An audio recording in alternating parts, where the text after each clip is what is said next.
Al Jazeera پہلا ایسا عربی چینل تھا کہ جس کے خود کے نیوز رپورٹر اور سیٹلائٹ سسٹم ہوا کرتے تھے۔ شروعاتی دنوں میں یعنی 1996 میں تو اس کے اوپر بمشکل 6 گھنٹے ہی خبریں دکھائی جاتی تھیں، مگر پھر دھیرے دھیرے یہ وقت بڑھتا چلا گیا اور 1999 آتے آتے اس میڈیا ہاؤس میں کام کرنے والے لوگوں کی تعداد 500 کا آنکڑا پار کر چکی تھی۔ الجزیرہ سے پہلے عرب دنیا میں صرف BBC کا ہی عربی نیوز چینل ہوا کرتا تھا جس کو لوگ دیکھا کرتے تھے، اور وہ بھی کہیں نہ کہیں یورپین یعنی ویسٹرن موٹیوز کی طرف جھکا ہوا ہوتا تھا۔ اسی لیے جیسے ہی الجزیرہ کی انٹری ہوئی تو بہت کم وقت کے اندر ہی اس نے پورے ہی عربی میڈیا بازار پر قبضہ کر لیا۔ 2001 آتے آتے تو الجزیرہ کو پوری دنیا میں ہی ایک نئی اور بڑی پہچان مل چکی تھی۔ یورپ اور امریکہ میں الجزیرہ کی طرف سے اپنی خبروں کو باقاعدہ بیچا جاتا تھا۔ وہ ایک یونیک چیز کہ جس نے اس دور میں الجزیرہ کو سب سے الگ بنایا وہ یہ تھا کہ الجزیرہ کسی بھی معاملے میں دونوں پارٹیز کو مائک دیا کرتا تھا۔ مطلب ہوتا یہ تھا کہ جیسا کہ ہم سبھی جانتے ہیں کہ جب بھی امریکہ اور ویسٹرن ورلڈ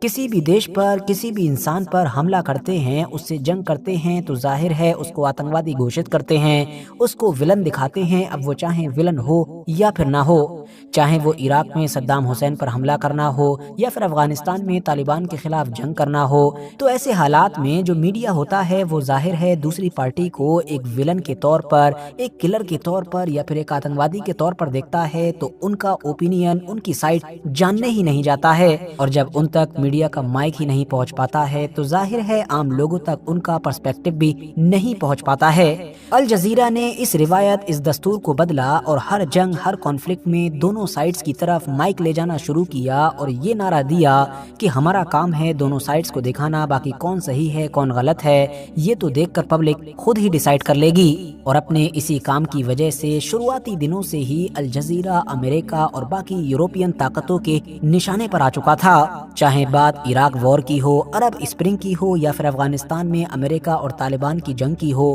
ان سارے ہی ایونٹس میں الجزیرہ میڈیا کے طور پر سب سے بڑا کھلاڑی بن کر ابھرا۔ جس طرح کا کام اس نے کیا نہ تو پہلے کسی نے کیا تھا اور نہ ہی کوئی ابھی تک کر سکا ہے۔ الجزیرہ کے بارے میں یہ بھی کہا جاتا ہے کہ جہاں پر کوئی نہیں پہنچتا ہے وہاں پر الجزیرہ پہنچتا ہے، اور ایسا اس لیے کہا جاتا ہے کیونکہ گراؤنڈ رپورٹ کے معاملے میں الجزیرہ کو اسپیشل مانا جاتا ہے۔ دنیا کی تمام جنگوں پر اگر آپ لوگ نظر ڈالیں گے تو جس طرح کی رسکی اور خطرناک کنڈیشنز میں الجزیرہ کے جرنلسٹ رپورٹنگ کرتے ہیں، اس طرح کی مثال کسی دوسرے میڈیا ہاؤس، کسی دوسرے میڈیا نیوز چینل میں نظر نہیں آتی ہے۔ آپ کو جان کر شاید حیرانی ہو کہ موجودہ وقت میں غزہ کے اندر بھی جو جنگ چل رہی ہے، وہاں سے جتنی بھی ویڈیوز، جتنی بھی خبریں، جتنے بھی فوٹوز نکل کر آتے ہیں وہ 80% کے قریب الجزیرہ کے رپورٹر ہی بھیج رہے ہوتے ہیں۔ اب جہاں تک معاملہ اس بات کا ہے کہ آخر الجزیرہ کے رشتے سعودی عربیہ اور UAE جیسی گلف کنٹریز کے ساتھ خراب اور کڑوے کیوں ہیں،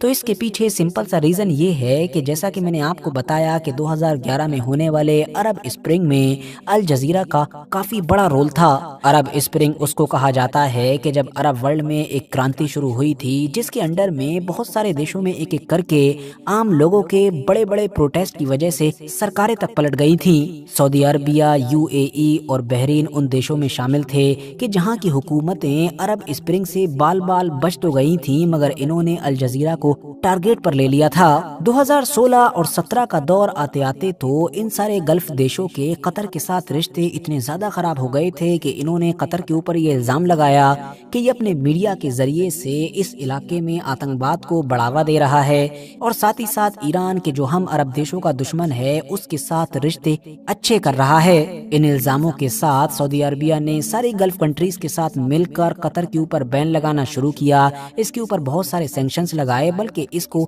الگ تھلگ کر ڈالا، اور پھر بعد میں جب ایک بار پھر سے ان لوگوں کے بیچ رشتے نارمل کرانے کے لیے ڈیل وغیرہ شروع ہوئی تو سعودی عربیہ اور UAE کی طرف سے قطر کے سامنے رشتے نارمل کرنے کے لیے جو چند شرطیں رکھی گئی تھیں ان میں سب سے پہلی شرط ہی یہ تھی کہ سب سے پہلے تم الجزیرہ کو بند کرو، یعنی الجزیرہ میڈیا ہاؤس کو ہمیشہ ہمیشہ کے لیے تالا لگا دو۔ اس کے علاوہ قطر میں موجود ٹرکی کے ملٹری بیس کو بند کرنے اور ایران کے ساتھ رشتوں کو ختم کرنے کی ڈیمانڈ بھی رکھی گئی تھی۔ قطر کی طرف سے الجزیرہ کو بند کرنے کی ڈیمانڈ کو فوراً ٹھکرا دیا گیا۔ فی الحال ان لوگوں کے بیچ امریکہ اور کویت کے ذریعے سے 2021 میں پھر ڈیل ہو گئی تھی، جس کے تحت ایک بار پھر سے قطر اور سعودی عربیہ کے رشتے نارمل ہو گئے تھے۔ لیکن الجزیرہ آج بھی چل رہا ہے، اور ویسے بھی قطر الجزیرہ کو بند کرنے کے بارے میں کیسے سوچ سکتا ہے، کیونکہ الجزیرہ نے ہی تو قطر کو سافٹ پاور دلوائی ہے۔ آج قطر دنیا میں جو کچھ بھی ہے، جو اس کی پہچان ہے،